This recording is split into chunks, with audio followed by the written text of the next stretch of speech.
మీరేమో తప్పు చేసిన వాళ్ళని అరెస్ట్ చేసే దమ్ము ధైర్యం లేక చేస్తే ప్రజలేమన్నా టీఆర్ఎస్ కు సింపతి ఇస్తారేమో అనే భయంతో మీకు పనులు చేతగాక మీరు ఆపిరు తప్ప ఇవాళ వచ్చి కిషన్ రెడ్డి అరెస్ట్ చేస్తావా, రేవంత్ రెడ్డి అరెస్ట్ చేస్తావా, ఇట్లాంటి తెలివి తక్కువ మాటలు మాట్లాడడానికి నేను మీడియా ముందుకు రాలేదు. రేవంత్ రెడ్డి గారికి అధికారం ఉండొచ్చు, ఏసీబీని అడ్డం పెట్టి అరెస్ట్ చేస్తుంది, కానీ కిషన్ రెడ్డి గారికి అరెస్ట్ చేసే అధికారం ఉండదు. భారతీయ జనతా పార్టీ చట్టాలని తన చేతుల్లోకి తీసుకొని ఎవరిని అరెస్ట్ చేయదు.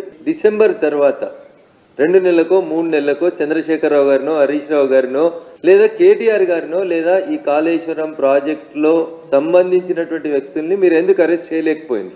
2 ఏళ్లు టైంపాస్ చేసి సాగదీసి కమిషన్ గడువును 3 నెలలు 6 నెలలు పెంచుతూ వచ్చి ఈ 20 నెలలలో టీఆర్ఎస్ పార్టీ పెద్దలకి ఢిల్లీలో ఉన్నటువంటి రాహుల్ గాంధీకి ఏఐసిసి నాయకత్వానికి మధ్యన కుదిరిన ఒప్పందం వల్ల కేసీఆర్ ను వారి కుటుంబ సభ్యుల్ని అరెస్ట్ చేస్తే కాంగ్రెస్ పార్టీకి బదనాం వస్తుంది. కాబట్టి ఈ బదనాం మన మీదకి రాకుండా మనం తప్పించుకోవాలనుకుంటే బాల్ కేంద్ర ప్రభుత్వం పరిధిలోకి నెట్టి సిబిఐకి ఇమని చెప్పి ఏఐసిసి పెద్దలు ఇచ్చినటువంటి సూచన మేరకే మీరు అసెంబ్లీలో ఆగమాగం ఒక తీర్మానం చేసి కేసుని సిబిఐకి పంపిస్తున్నామని చెప్పి చేతులు కడుక్కునే కార్యక్రమాన్ని, చేతులు దులుపుకునే కార్యక్రమాన్ని చేసిరు తప్ప ఇంకొకటి కాదు.